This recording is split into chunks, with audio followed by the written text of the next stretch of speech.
할렐루야. 자, 하나님께 할렐루야. 여러분들 서로에게 샬롬 하고 인사하십니다. 할렐루야. 샬롬, 샬롬, 샬롬, 샬롬, 샬롬, 샬롬. 하나님 사랑합니다. 여러분 주 안에서 사랑합니다.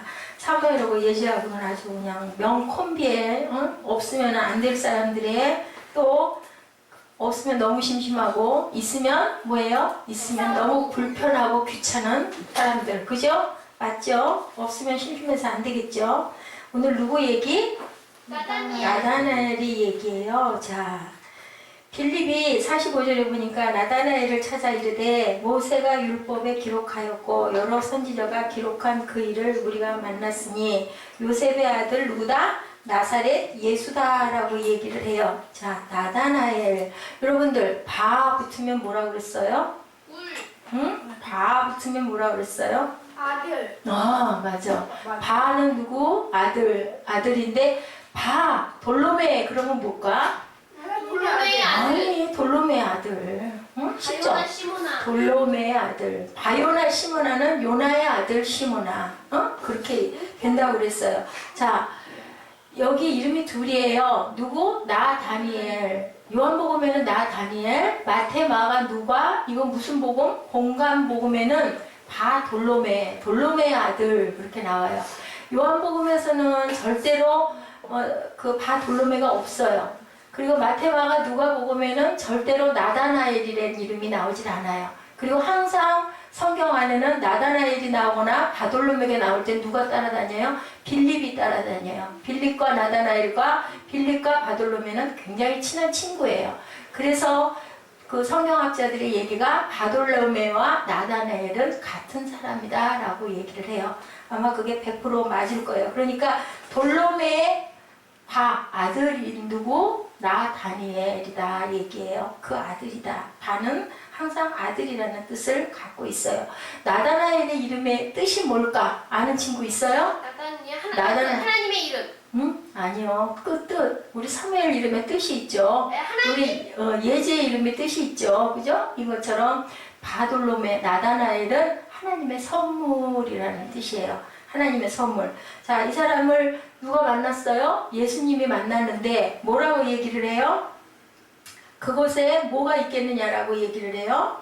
그곳에 뭐가 있겠느냐? 우리 본문 어디에 있죠?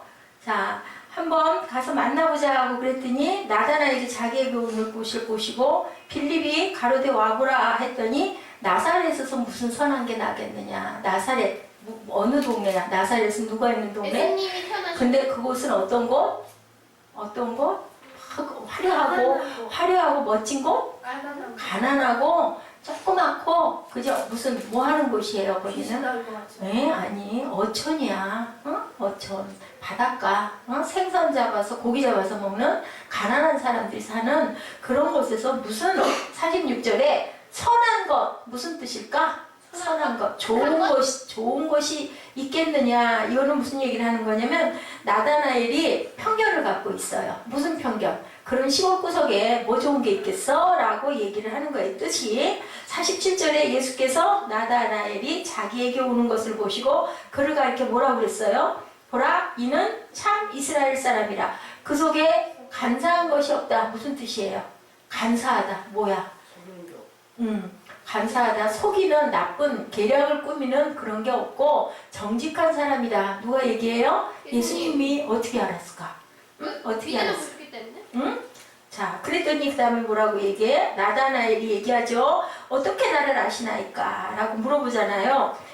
자, 이거 지금 뭐 하는 거예요? 예수님이 나다나엘에게 뭐 하시는 거예요? 축복? 전도하시는 거예요. 전도하시는 거예요. 필립이 가가지고 뭐라고 얘기를 했어요? 누구의 아들 있다? 누구의 아들이 46절에 나사렛에서 무슨 선한 45절에 뭐라고 얘기를 한다고요? 45절 한번 누가 읽어주세요. 1장 45절 빌립이 찾아가 이르되 모세가 율법에 기록하였고 여러 선지자가 기록한 그 일을 우리가 만났다. 자, 그러니까 뭐예요? 그 예언.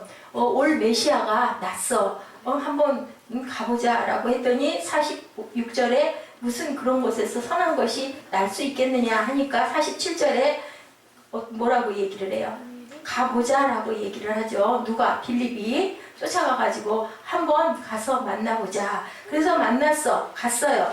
와보라 하고 46절에 얘기를 해요. 자, 빌립이 얘기를 해요. 빌립이 무조건 한번 가보자. 우리 가보자. 친구니까. 47절에 예수께서 그렇게 얘기하시니까 참으로 이스라엘 사람이다. 그 속에 간사한 것이 없다. 48절에 나다나엘이다. 어떻게 나를 아시나이까 궁금한 거예요. 이미 예수님에게 뭐 하고 있어요? 나다나엘은 설득을 당하고 있어요. 예수님이 기가 막힌 전도자예요. 그죠? 무엇을 그 사람의 심리를 이용한 거죠. 어떤 심리? 자, 너는 참 왜 이렇게 편견을 갖고 있니? 사회, 예지, 왜 그렇게 해가 못했어? 그러고 하면 일단 뭐 어떤 마음이 들어요? 기분이 나쁜 나. 안 좋아져요. 그죠? 근데 누가 어머 어쩜 이렇게 머리가 동그랗게 예쁘게 생겼니? 예지는 얼굴빛이 어쩜 이렇게 하얗고 예쁘니? 참 착하게 생겼구나 하면 어때요? 기분이 좋아요. 그런 것처럼 예수님께서 근데 없는 얘기를 하면 또 그것도 이상해. 그지?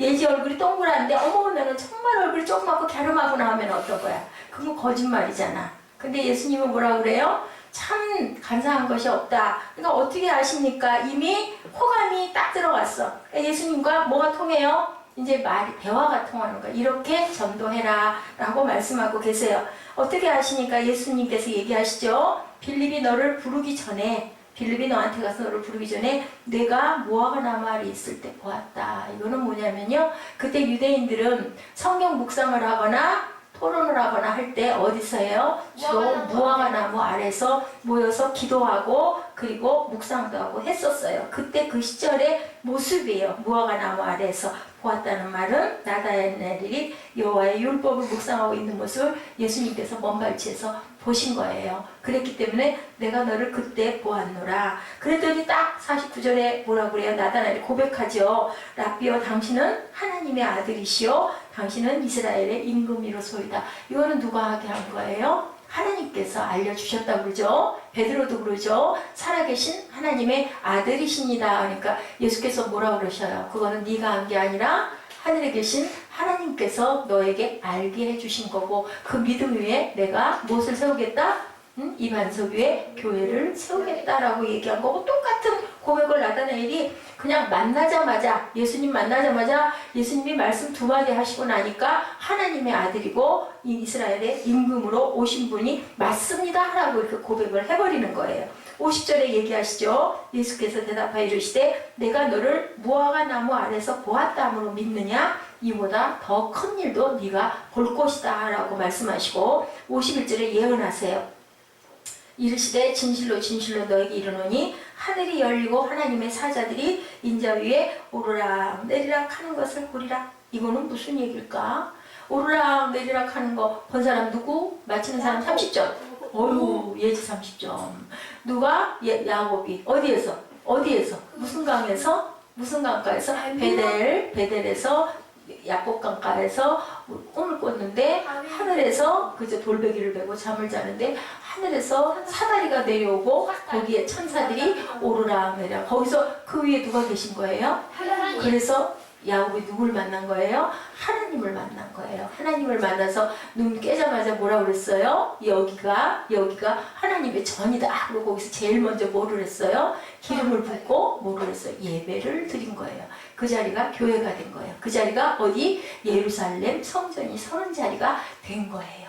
그렇게 된 것인 것처럼 나다나엘은 이미 예수님을 알아봤다. 무엇이 눈이 뜨였다? 영의 눈이 뜨인 사건을 여기서 전체적으로 이야기를 하고 있어요. 자, 나다나엘이라는 이름이 엘은 뭐예요? 나다나엘. 하나님. 엘, 하나님. 하나님의 아들이죠. 하나님의 선물이다. 나다, 하나님의, 나엘. 하나님의 선물이다라는 뜻을 갖고 있어요. 말씀드렸죠. 12제자의 명단에 바돌로메가 나오면 누가 안 나온다고? 나다나엘은 없다고. 나다나엘이 나오면 바돌로메가 없다. 그래서 동일인이다. 바돌로메라는 뜻은 돌로메의 아들이다 라는 뜻이다. 알았죠 여러분들? 네. 자, 그래서 이 만남을 통해서 어때요? 한 사람의 이웃을 복음적으로 접근하는 예수님의 그 전도의 모습을 볼 수 있다. 자, 전도를 할 때는 어떻게 해야 전도할 수 있다? 그 사람의 호감을, 그 사람의 장점을 없는 게 아니라 있는 것을 칭찬함으로 인해서 그 사람의 마음의 문을 열어줘야 된다. 그리고 또 어떻게 해야 된다? 그리고 항상 그 사람의 그 신실하고 좋은 부분을 얘기를 해서 또 그 사람의 약점을 감싸줄 줄 알아야 된다. 그래야 일단 대화가 열리게 된다. 자, 먼저 예수님의 제자가 된 빌립은 나다나엘에게 또 뭐라고 그랬어요? 편견 있는 걸 알면서도 가가지고 그 사람은 그런 사람이 아니고 있잖아. 막 이거 설명했어요. 뭐라고 말했어요? 46절 하반절에 뭐라고 얘기를 해요? 자, 빌립이 가로되 뭐라고 말해? 46절 끝에. 와서 보라, 딱 그 말만 했어요. 다른 설명 안 했어요. 그게 아니고 나사렛에 있어서 그런 사람이 났어. 분명히 하나님의 아들이야. 와봐. 이게 아니라 그냥 무조건 한번 가보자. 간단하게 얘기를 해요. 단순하게 얘기를 해요. 그랬을 때 또 나다나엘도 어땠어요? 별로 거기에 대해서 막 자기 주장 고집부리지 않고 친구가 얘기를 하니까 한번 따라가 보자. 그렇게 해서 그냥 가볍게 따라갔는데 만나주신 분이 어땠어요? 아주 정말 하나님의 아들이셨어요. 어떻게 보니까 얘기를 딱 해보니까 벌써 안 거예요. 그만큼 영적으로 충만해 계신 주님이셨다라는 것을 우리가 알 수가 있어요. 그래서 전도는 누가 한다? 우리가 하기는 하지만 우리는 도구일 뿐이고 사실은 우리의 기도를 통해서 성령께서 역사하셔야 한다라는 것을 여기서도 얘기를 하고 있어요. 자, 전략은 단순하지만 직설적이어야 된다. 와보라, come and see 하고 얘기를 하죠. 성도들을 이웃사랑에서 사용할 때 이런 식으로 우리도 초청을 해야 된다. 윌로우 크릭빌 하이블 목사님이 빌리 그레함 목사님 전도 집회가 어떻게 운영이 되나 유명하잖아요. 빌리 그레함 목사님. 거기를 가서 봤어요. 근데 큰 강당에 앞자리를 저만큼 띄워놓고 그 뒤에다가 좌석을 쫙 놓은 걸 보고는 이 목사님이 정말 이상하게 생각을 했어요. 아니 사람으로 앉을 자리를 좀 더 많이 만들지 왜 앞을 이렇게 한 1000명 정도가 같이 앉을 만한 그 거리를 쭉 뛰어서 저만큼. 우리 새교회도 사실 앞이 굉장히 많이 이렇게 좀 넓게 했어요. 의자를 한 줄을 안 놓으려다가 한 줄을 놓은 건데 한 줄이 없었으면 아마 더 거리가 띄어졌을 것 같아. 왜 뭐 하라고? 우리 꿈동이들 율동하게 만들어 주려고 그렇게 한 거예요. 그래서 물어봤대요. 거기 관계자들, 책임자에게 도대체 왜 이 앞을 이렇게 이 귀한 자리를, 이 비싼 자리를 좌석을 좀 더 많이 놓지 너무 많이 띄워 놓으셨습니다. 그랬더니 그 책임자가 대답하더라고 합니다. 빌리 그레함 목사님이 전도대 마지막 결신을 할 때, 그 믿음의 초청을 할 때 1000명 정도는 앞으로 나올 겁니다. 그렇기 때문에 우리가 1000명이 쓸 수 있는 자리를 공간을 비워놓은 겁니다. 라고 얘기를 해서 굉장히 은혜를 받았다라는 얘기. 뭐예요? 이거는 믿음. 그 빌리 그레함 목사님은 반드시 그런 역사를 일으킬 것이다 라는 것을 내다봤다라는 거죠. 그러니까 우리의 그 마음이 굉장히 중요하다. 뭐 되겠어? 그러면 안 되는 거예요. 그죠? 된다, 될 수 있다, 할 수 있다, 해보자, 하면 된다라는 시선을 가져야 된다. 인간은 누구나 강점을 지니고 있다. 또 이 바돌로메의 얘기, 나다나엘의 얘기에서 우리가 그는 정말 진실하고 있는 그대로의 간사한 것이 없고 계략이 없는 그런 사람이다라는 것을 칭찬을 하는 예수님의 마음을 볼 수가 있어요. 그죠? 보라, 이는 참으로 이스라엘 사람이다. 그 속에 간사한 것이 없다. 한마디의 칭찬이 그냥 나다나엘이 그냥 딱 손을 들어버릴 만큼 압도적으로 뭐예요? 진실은 진실로 통한다고 그러죠. 그 사람의 마음을 살려고, 우리 알잖아요. 환심을 살려고 하는 말과 진실스러운 얘기를 하는데 내 나쁜 약점을 찌르는 게 아니라 장점을 딱 발견하고 얘기를 해줬을 때 우리는 하고 감탄을 해버리는 거죠. 더 이상의 어떤 반론이나 의아심이 없도록 그냥 정곡을 찌르는 게 주님이셔요. 그러니까 하나님이세요. 구원은 누가 하세요? 여기서 우리가 볼 수 있는 건 사람이 구원을 하는 게 아니라 하나님이 구원을 하신다. 성령이 구원을 하신다. 거기에 그냥 완전히 플러스 마이너스 탁 맞아 떨어져 버린 거예요. 그래서 예수님의 12제자가 됐고 나중에 엄청난 전도를 하고 이 나다나엘은 어떻게 순교를 했느냐. 껍질이 사람의 몸에 껍질이 벗기면 껍질이 벗겨진대요. 껍질을 거꾸로 홀딱 벗고 벗는 그 아주 그 참사를 통해서 순교를 했다라고 나타나 있어요. 그 예수님 돌아가셨을 때 다들 자기 고향으로 갔어요. 근데 나중에 부활하시고 다시 다들 제자들 돌아오죠. 그래서 성령 받죠. 마가의 다락방에서. 그러고 나서는 그렇게 열심히 전도를 하고 나중에는 그런 식으로 돌아갔다. 예. 기독교를 비판하는 사람들과 방어를 위한 싸움을 절대로 하지 말라는 거죠. 그렇게 얘기를 하지 말고 맞습니다. 그렇습니다. 그렇지만 한번 와서 보십시오. 한번 와서 들어보십시오. 설교를 들어보시면 느끼실 겁니다. 기독교 문제가 많습니다. 교회의 문제가 많습니다. 사람이 많이 모인 곳이다 보니까 별의별 일들이 다 있습니다. 주의 종도 사람이다 보니까 별 일들이 다 있습니다. 너희들 조용히 안 할 거야? 조용히 해. 이렇게 얘기를 해야 먹힌다라는 거예요. 자, 어떤 아이가 중학교 1학년쯤 된 여학생이 요즘에도 있나요? 시내버스에 껌을 들고 탔대요. 그래가지고 저는 전에는 많이 봤는데요. 내가 이렇게 고학을 하고 있고 돈이 없어서 공부를 중학교 의무교육이라 요즘에는 중학교는 학비가 안 될 것 같은데 옛날에는 돈이 들었기 때문에 버스에 올라타서 그렇게 막 그 볼펜도 팔고 노트도 팔고 그랬어요. 그런 여학생이 껌을 들고 이게 한 통에 300원입니다. 한 통만 사주십시오. 제가 정말 공부를 하고 싶습니다. 그랬대요. 그랬더니 어떤 신사가 1,000원짜리 한 장을 딱 내주니까 껌을 한 통을 주고는 700원을 그 신사에게 거슬러 줬대요. 그랬더니 너 참 정직하구나. 나머지는 네가 가져라. 그랬더니 그 소녀가 중학교 1학년짜리 소녀가 감사합니다만 저는 지금 국어를 하고 있는 게 아니라 공부를 하기 위해서 장사를 하고 있습니다. 감사합니다. 이거 700원은 돌려드리겠습니다. 그 순간 그 버스 안이 조용해졌대요. 그리고 여기저기서 껌을 사는 그런 분들이 많이 늘어나서 그 소녀는 단순간에 껌을 많이 팔았다.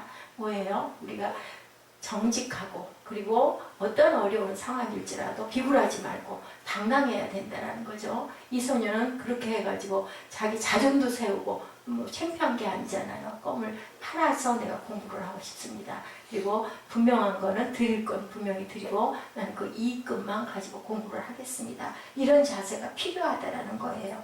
승객들이 그 정직한 마음을 보고 그 손을 들어준 거죠. 세상은 지금 굉장히 어수선한 세상, 얘기가 모두 무너지고, 백화점이 어떻게 되고, 우리 아이들 얘기 들어보니까 아주 좋지 않은 일들이 여기 주변에서 많이 일어나요. 그러면 그 안에 어떤 뜻이, 하나님이 우리에게 말씀하시는 뜻이 무엇이 있는지, 아니면 또한 그 사단이 우리를 공격할 때는 무엇을 노리고 공격을 하고 있는지, 전도사가 목사를 공격을 하다 보니까 이제 그러다가 결국 안 되겠으니까 이제는 정말 세워가는 기둥들이 막 그냥 흔들어대는 거죠. 누가 잘못돼야 되니까, 목사가 무너져야 되니까. 그렇게 해서 관계가 다 깨져버려야, 부서져버려야 교회가 무너지니까.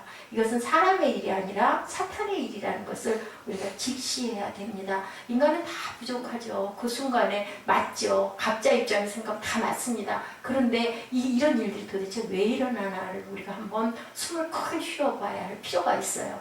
그러니까 미워하는 게 중요한 게 아니라 이렇게 미워해서 결국 결과가 무엇이 얻어질 수 있을까를 우리는 항상 깊이 생각을 해봐야 됩니다. 누구나 그래서 예수를 알아야 된다. 요즘에 전도가 밖에 나가가지고 띠매고 막 그 전도지나 아니면 물티슈나 주는 거 사탕이나 요즘에는 안 받잖아요. 다 거절하잖아요. 귀찮은 거야, 다 싫은 거야. 왜냐하면 그만큼 우리나라가 살기가 좋아졌어요. 옛날에는 껌을 주거나 사탕을 붙여주거나 하면 너도나도 몇 개씩 받았어요. 물티슈 주면 2개, 3개도 받았어요. 근데 요즘에는 부담스럽고 싫은 거야. 나는 그거 상관없으니까. 이렇기 때문에 요즘에는 무엇을 보여야 된다? 예수의 그 모습을, 무엇을 통해서, 관계를 통해서. 그래서 그런 일이 있었다고 그래요. 어디 그 많은 단체가 어디를 갔어요. 갔는데 주일이 딱 중간에 걸렸더래요. 걸려가지고 모든 사람들이 전부 다 예배를 드리러 가요. 그런데 어떤 한 사람이 그런 얘기를 했다고 그래요. 아니 도대체 예수가 뭔데? 이렇게 이 여행하는 이 귀한 시간에 주일을 날이라고 다들 빠져나가가지고 교회를 가는 이유가 도대체 뭘까라고 얘기를 하더래요. 근데 그 얘기를 하는 것을 옆에서 딱 보다가 그런 생각이 들었대요. 이 사람이 그 다윈의 진화론을 옹호하는 과학자였다고 합니다. 그러니까 아마 그런 단체에서 예, 그런 일을 하고 있는데 예, 그 무신론자가 하나 있었던 거죠. 그래가지고는 그 사람이 그걸 딱 발견을 하고는 주일날 예배를 드리러 안 갔어요. 예배를 드리러 안 가고 예배가 끝나서 그 동행들이 돌아올 때까지 그 사람 옆에서 그 사람이 얘기를 다 들어줬대요. 다 들어줬더니 도대체 신은 없다라는 얘기죠. 그 사람 무신론자니까. 그래서 그 얘기를 끝까지 다 들어주고 나서 그렇게 얘기를 했다고 합니다. 이 사람이 나는 당신 같은 학자에게 논쟁을 통해서 그리스도를 증거할 만한 그런 능력이 없습니다. 그런데 중요한 것은 그리스도는 모든 사람이 당신을 떠나도 당신 곁에 마지막으로 남아 계실 분이라는 것을 그거 내가 얘기할 수 있어. 왜냐? 내가 당신 옆에서 이 시간 동안을 당신 얘기를 들어주고 있지 않소? 나는 그리스도를 믿소. 라고 얘기를 했대요. 그 얘기를 듣더니 눈물이 글썽해지면서 자신의 오른손을 내밀면서 그리스도가 당신 같은 친구라면 나도 그를 믿고 싶소 라고 얘기를 했대요. 중요한 거는 막 무슨 뭐 성경 말씀을 갖다 들이대서 뭐 많잖아요. 전도지에 뭐 쭉 써가지고 그게 중요한 게 아니라 모습을 통해서 행동을 통해서 그 사람이 아픈 곳을 보듬어주고 우리 지난번에 펭귄 얘기 봤잖아요. 저는 그 얘기에서 참 귀한 감동을 받았는데요. 아무것도 필요 없는 사랑이에요. 사랑. 사랑을 해야 생명이 살아나는 거고 미워하고 죽이고 멸망시키면 결국은 뭐밖에 없다? 그것은 완전히 지옥밖에 없는 거예요. 내 마음 안에 미움이 남아있으면 제가 어저께 그런 그 고백을 했습니다. 정말 다행인 거는 제가 성격이 울컥하는 게 있죠. 부족합니다. 그런데 미운 마음이 없어요. 정말 그건 이상해요. 누가 막 죽이고 싶도록 믿고 이런 게 없어요. 다만 그냥 너무 아프죠. 다른 게 아니라 그냥 아파요. 왜 이렇게 됐을까? 왜 나를 누군가가 좀 이렇게 싸매주지를 나는 그걸 못 받을까? 그게 너무 아팠어요. 근데 그 답이 있죠. 제가 그만한 영향을 끼치지를 못하면서 받으려고 하는 게 그게 잘못된 거예요. 근데도 내 안에 있는 죄성이 그걸 좀 받고 싶고 그걸 좀 목을 축이고 싶고 누구 위로를 좀 따뜻한 보호를 좀 받고 싶은 그 본성이 아마 저도 어린 날 그 아버지를 많이 어린 나이에 떨어져 있으면서 아버지의 사랑을 많이 못 받아서 자라면서 계속 그 부분이 목이 마른 부분이 있었던 것 같아요. 그 사랑을 하나님께 찾았는데 그런데도 또 세상에 살면서 때로는 그죠? 우리 육친들의 어떤 그 위로 그러니까 내가 공고하니까 내가 그렇게 이제 몸까지 그렇게 되다 보니까 아주 그냥 울컥 그런 부분이 더 크게 오는 거죠. 그러니까 누구나 자기 아픈 건 참 아픈 거예요.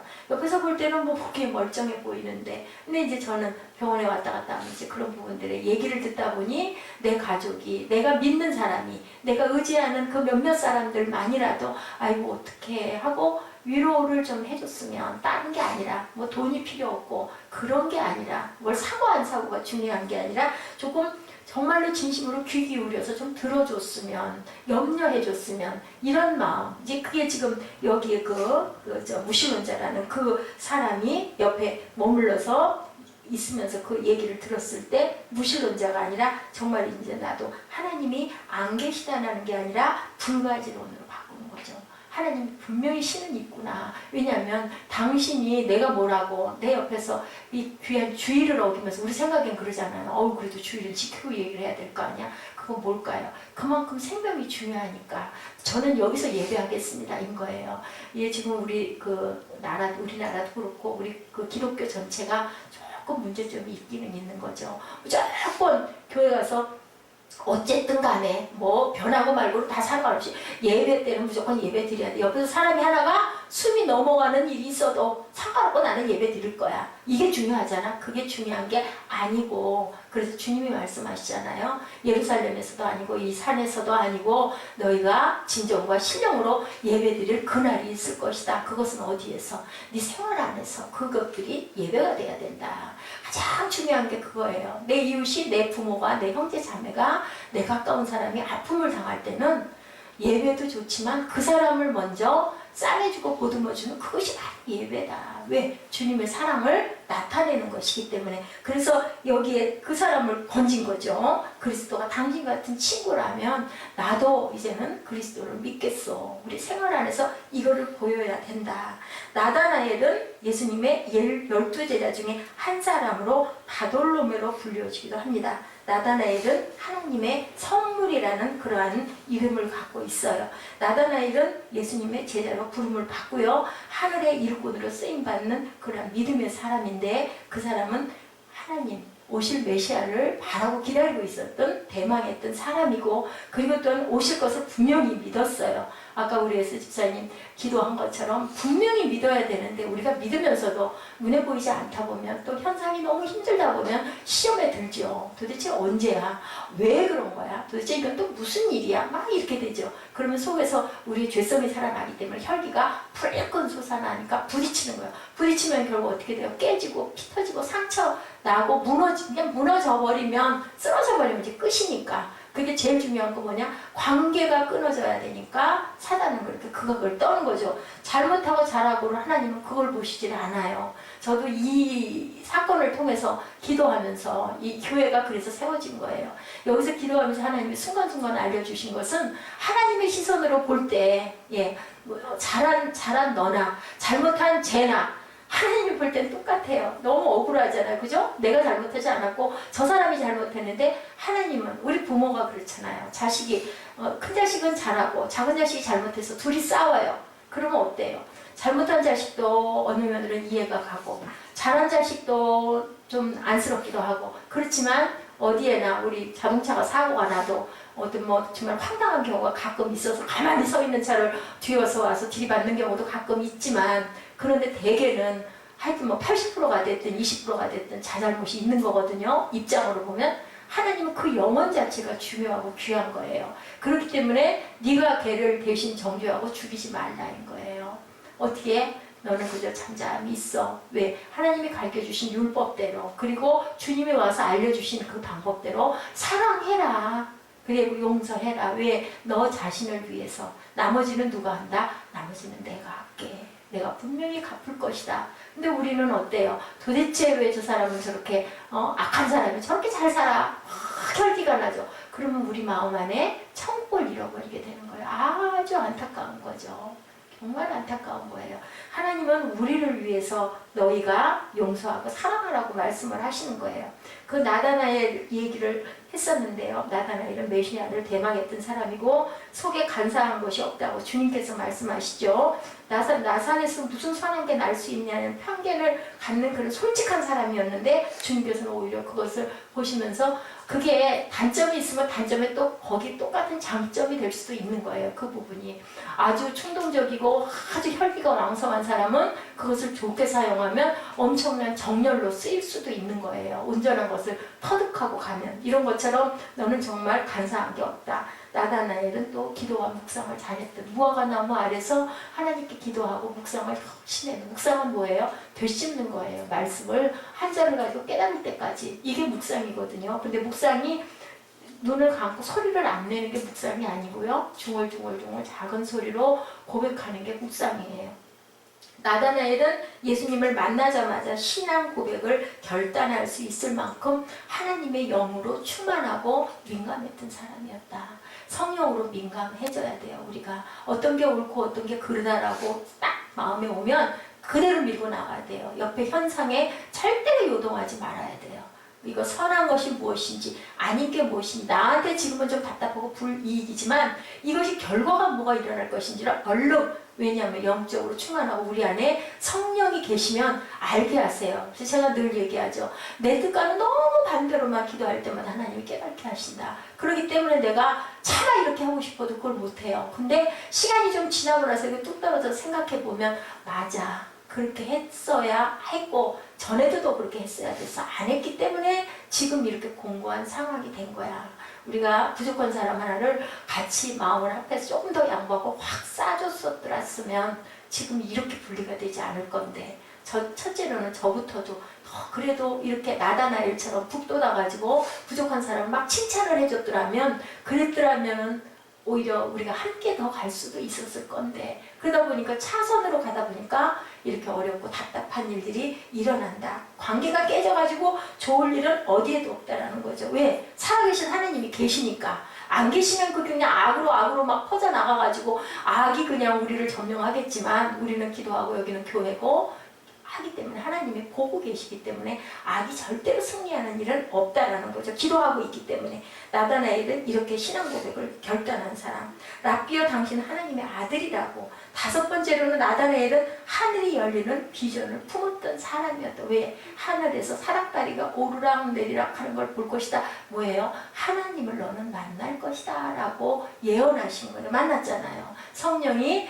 강하게 역사하시니까 그 다음에는 엄청난 전도의 사람이 돼버리죠. 페르시아와 인도 등 여러 곳으로 복음을 전하다가 아르메니아에서 살갗을 벗겨지는 순교를 감당을 합니다. 우리 생각에는 감히 엄두도 안 날 것 같은데요. 능력 주시는 자 안에서 우리 할 수 있어요. 그 순간이 되면요. 하나님이 힘 주시면 뭐 순교 왜 못해요. 할 수 있죠. 어떻게 보면 그랬다고 그러죠. 목사님들이 쭉 사형장으로 끌려가고 있을 때 안인수 교사라고 그러죠. 그분이 너무너무 죄송스러워서 목사님들 어떻게 해요. 저만 이렇게 살아있어서. 그랬더니 그 목사님들이 나가시면서 어깨를 툭툭 치면서 그러시더잖아요. 남아있는 자네가 문제지. 우리야 천국 가는데 무슨 걱정인가. 하나님이 힘주시는데 이거 얼마나 영광스러운 일인가. 순교인데 자네가 걱정이네. 기도하게. 그렇게 얘기를 하고 위로를 했다고 그래요. 또 그때는 그때대로 그 공고하고 곤비한 상황에서도 이렇게 서로 싸매고 보듬고 예수밖에 없어. 천국밖에 없어. 우리가 어차피 세상에서 살다가 한 번은 가지 않아요? 제가 지금 의류 매장에 우리 사무엘 옷 사러 갔다가 거기 그 주인 되시는 분 여자분이신데 예수를 안 믿는다 하시더라고요. 주인이시더라고요. 직원이 아니라. 그래서 열심히 얘기를 했어요. 나이가 더 많이 드시면요 분명히 더 많이 생각하실 거예요. 자동차 보험 드시죠? 당연하죠. 들죠. 근데 사고가 날 거 꼭 생각하고 드시나요? 그냥 혹시나 몰라서 드는데 천국은 분명히 있습니다. 우리가 이렇게 해서 끝나면 얼마나 허무합니까? 천국 있는 게 좋죠. 그러면 거기에 합격만 하면 되잖아요. 우리 영혼이 행복하게 복되게 잘 살 수 있는데 그것은 뭐냐? 우리가 사랑으로 만들어져야 돼. 지난번에도 얘기했죠. 좋은 것들은 하늘나라 갖고 간다고. 선으로 아름다운 것들을 많이 이루고 속에 있는 나쁘고 악하고 우리 혈기나고 밉고 막 죽이고 싶고 하는 그런 감정들을 자꾸 없애야 돼. 뭘로? 성령으로. 그래서 우리가 만들어져 가는 거예요. 이 한날 하나님이 불쌍히 여기셔서 세워놓으신 거는 또 이렇게 정말 별일을 다 겪게 공고하게 낮아지게 낮추시게 때로는 막 자존이 무너지고 막 정말 죽을 것 같은 그런 마음이 들 정도로 내가 도대체 어찌하다가 이렇게까지 됐냐 정말 어떻게 내가 이렇게까지 될 수 있냐 인 거는 제 마음 안에 그렇게 교만한 게 많았다는 거죠. 돌아보면 그래요. 그렇기 때문에 그래도 느낄 수 있게 해주셔서 깨닫게 해주셔서 이런 상황이 되다 보니 더더군다나 제가 뭐 좀 가진 게 많았더라면 아마 이거 어려웠겠죠. 근데 앞뒤가 꽉꽉 막히게 해놓으시면서도 혼자 그냥이 아니라 하나님이 부어주시는 마음이 있다 보니까 저희가 하늘을 뚫고 갈 수 있는 이게 모두가 하나님의 은혜다. 정말 아프고 눈물 나고 정말 절망스럽고 정말 다 비워버리고 싶고 어딘가로 휙 가버리고 싶고 막 순간순간 별 생각이 다 나지만 생각해보면 어떻게 갈 수가 있습니까? 갈 수 없죠. 차라리 여기서 제가 정말 죽을지언정 순교를 할지언정 안 되면 뭐 어쩔 수 없죠. 그 다음 또 하나님이 책임지실 거니까. 근데 내가 내 스스로 내 목숨을 끊을 수는 없는 거고 순교를 할지언정 할 수가 없는 상황이다 보니까 꼼짝 못하게 해놓으시고 그런 것들을 깨닫게 해주시는 거. 왜요? 갈 날이 가까웠으니까. 그대로 있다가는 절대로 천국을 못 가니까. 그래서 만드시는 거예요. 지금 뭐가 대단한 것을 이루시려고 하는 게 아니라 한 영혼이 천하보다 귀하기 때문에 일단 네가 은혜 받고 네가 천국 가고 그리고 세워진 교회는 그 후손들이 이렇게 이어가야 되니까. 그러니까 우리 가문에는 귀한 빛이 일단은 비쳐 들어온 겁니다. 그렇게 생각했을 때 무엇이 소중하고 무엇이 덜 소중하겠어요. 우리가 그렇게 깊은 뜻으로 생각을 해야 돼요. 자, 우리들은 무엇을 원하나? 제가 참 그죠? 제가 몸이 아파서는 절대 아니었는데요. 그건 아니었는데 그 경험과 그 상황에도요. 오늘인가 어저께 오늘 이렇게 지나가면서 아이 치유기도 시간을 넣어야 되겠다. 찬송을 어느 순간 문득 제가 찬송가를 쭉 이렇게 앞장부터 끝장까지 한 장씩 넘기다 보니까 아까 그 주여 나의 병든 몸을 이거 있더라고요. 그게 우리 순복음은 특히나 그 치유기도 시간들이 있고 다니면서 안수를 해주시기도 하고 또 선포를 하기도 하는데 제가 그 부분이 약해서 많이 못했어요. 그러다 보니까 우리가 직접 자기 아픈 부위에다 얹고 찬양하면서 그 마음을 품고 이것을 하나의 프로 속에 넣어야 되겠다. 왜냐면 자꾸 잊어버리니까. 그리고 또 중간에 또 동영상 틀면 또 그 부분도 또 불편하니까. 그래서 제가 아까 그것을 딱 넣어놨었는데 이걸 어디에다 넣어야 될지 끝부분에 축도한 다음에 넣을까 생각을 했는데 아까 딱 그냥 그때 순간에 온 거예요. 여러분들 그 치유 기도의 그 찬양이 나올 때는요 따라 하시기도 하고 마음으로 기도하시기도 하고 내 아픈 곳이 어딘지 본인이 가장 잘 알잖아요. 어디가 아픈지. 우리 예지도 손목을 다쳤으니 손목을 한쪽 손으로 이렇게 하고 찬양할 때 이 입술의 고백이에요. 하면서 마음으로 하나님 이거 더 많이 아파서 이거 완전 통기부스하지 않게 하나님 이거 보호해 주세요 하고 기도하고 아이와 같은 기도를 하나님은 기뻐하세요. 우리 김종민 선생님도 내 목이 약하고 공기가 이렇게 항상 어렵고 힘들어서 이 천식이 좋아지질 않고 있습니다. 그것도 하나님의 뜻은 아닌데 세상이 너무 오염돼서 이런데 하나님 이거 강하게 해주시고 보호해 주시옵소서. 내가 마음에 간절하게 간구하는 거 이상이 없어요. 우리는 이미 하나님이 구원해 주셨고 하나님을 알게 보게 해 주셔서 아직 뭐 깊이 감동은 없다 할지라도 중요한 거는 나다나엘처럼 믿음의 고백이 중요한 거예요. 그 마음을 자꾸 품고 입술로 계속 하다 보면 나도 모르게 그냥 거기에 젖어지게 되거든요. 그래서 훈련이 중요한 거고 우리 에스 집사님도 업무로 인해서 어깨가 거기에 자꾸 굳어가지고 이렇게 힘이 가서 그거 아프면 또 저도 다리가 뭐 척추가 약하다 하지만 그래도 그 자리 붙들고 우리가 뭐 누가 그렇게 사람은 사랑할 대상이지 믿을 대상은 아니라는 말들을 참 많이들 하는데 그래도 믿고 살아야죠. 의지하고 살아야죠. 저는 그렇게 생각을 합니다. 그 자리에다 손을 얹고 주님 이거 치료해 주시옵소서. 우리가 이렇게 기도하고 이제 그 다음 부분으로 이제 그 목회 기도하는 그 직전에 찬양을 한다든지 이렇게 해서 우리 프로 안에 항상 주일도 그렇고 또 뭐 물론 주일날도 제가 한 번씩 여러분들 안수하면서 또 그 기도를 하겠지만 평소에도 그냥 운전을 하고 갈 때도 이럴 때도 마음으로 기도하시면서 약도 좋고 병원도 좋고 뭐 물리치료도 다 좋습니다. 하지만도 중요한 것은 주님이 우리를 위하여 채찍 맞으시면 우리를 잘 살으라고 이렇게 한 건데 우리가 악한 어떤 것들 때문에 세상에 더러운 것들 때문에 내가 자꾸 이 몸이 뭐예요? 성전이잖아요. 하나님이 주신 성전이에요. 잘 관리하셔야 돼요. 갈 때까지 병이 들고 암이 걸리고 이거는 하나님이 원하는 것은 아니에요. 전에도 제가 기도했을 때 깨달았던 것처럼 사단이 우리를 먹는 거예요. 어차피 어쩔 수가 없이 우리 육은 하나님이 내줬어요. 사탄에게. 왜냐면 그 선악과를 먹음으로 인해서. 근데 건지신 게 뭐예요? 우리 영혼을 주님이 오셔서 십자가에 못 박히심으로 인하여 우리의 영혼 못 가져가요. 우리가 예수를 믿습니다. 나는 구원 받았습니다. 십자가에 못 박혔습니다. 라고 고백하면 우리의 영혼은 그러니까 우리의 생각이나 모든 것들은 주님이 붙들고 계신데 그에 못지않게 세상에 있는 세력들이 사단의 세력이 많기 때문에 그 세력이 막 푹푹 뚫고 들어오는 거죠. 그래서 우리가 전신갑주를 입어야 된다. 무엇으로? 성령의 검으로. 그죠? 이렇게 의의 흉배를 붙이고 구원의 투구를 쓰고 복음의 신발. 우리가 세상에 살아있는 건 증인대라고. 증인이 뭐라고 그랬어요? 순교자예요. 순교자.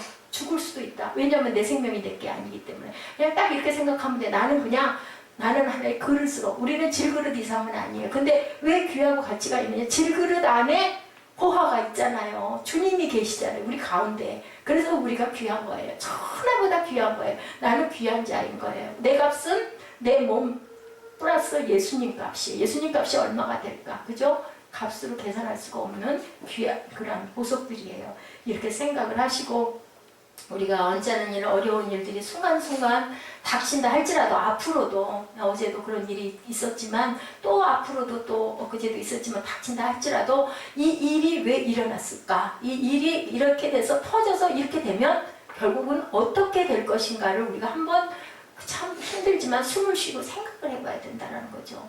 우리가 원하는 건 궁극적으로 원하고 바라는 건 뭔가 정말로 참 자유하면 뭔가 예를 들면 내가 이걸 다 비워버리고 내려놓고 그냥 나 하고 싶은 대로 멋대로 살고 나면 그러면 어떨까? 좋을까? 순간적으로는 편하고 좋을 수 있겠지만 우리가 자유할 수 있을까? 아마 그게 아닐 거라고 저는 그렇게 생각을 합니다. 여러분들 우리 마음으로 결단하시고 바돌로메처럼 나다나엘처럼 주는 그리스도시오 하나님의 아들이시고 이스라엘의 왕입니다. 딱 한번 보자마자 이렇게 영적으로 우리가 눈을 번쩍 뜨는 그러한 저희들 되게 해주시옵소서 하고 결단하고 기도하는 시간 갖도록 하십니다.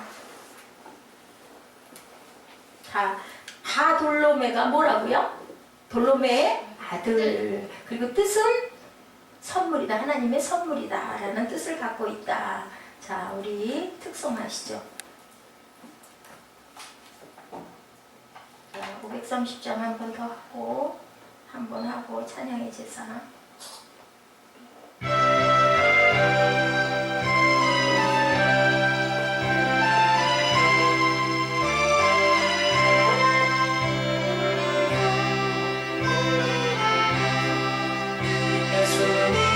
자, 우리 찬양하죠. 찬양하고 나 아픈 약한 것을 붙들고 기도하시죠.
주님 고치시